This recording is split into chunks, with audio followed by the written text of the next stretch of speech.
The Panic of 1837 by Sapphire Escobar. The Panic of 1837 is sometimes known as the Second Depression.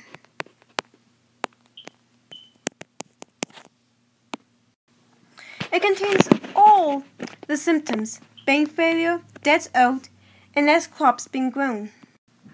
The Panic of 1837 affected most of the U.S., though it started in Massachusetts and was worst in Chicago.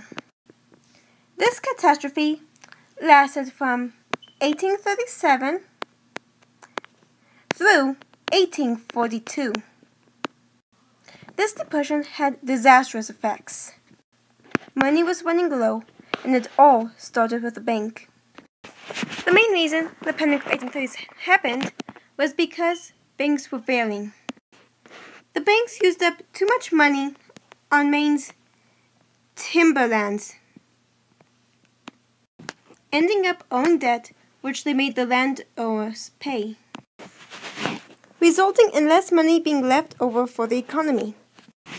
Businesses were slowing to a crawl because not enough money was being spent. As a result, many people lost their jobs during the Panic of 1837. Land sales and prices were rising, resulting in many people selling their acres so that they can earn more money. John S.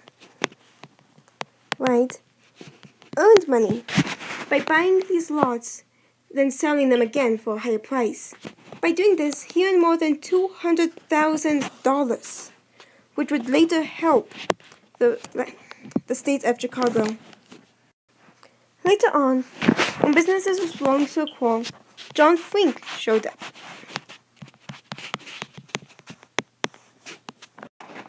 As soon as he showed up in Chicago, he set up a line of wagons and stage lines as transportation. And since so many people were losing their jobs, the transportation line helped many leave the state of Chicago to go and seek better jobs in nearby states. With many owing debt, trading was taken up to try and earn money. As such, the majority of the Chicago population had taken the jobs up as traders. However, that did not solve the problem of those without a home. So, with money earned from the transportation line, John Frink's money, and the money earned from trading, steamboats were built to help deliver grain to the port of Chicago.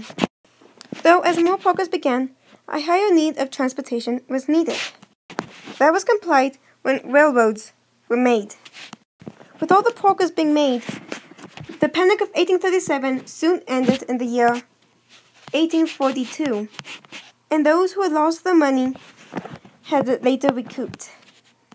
This event caused change by having the bank leading up to several years of debt being owed, which would help the bank learn how to save money better. Also, with the crops failing, people had learned how to take up different jobs other than farmers, resulting in many taking up jobs as traders. Plus, different forms of transportation had arrived, such as railroads and steamboats.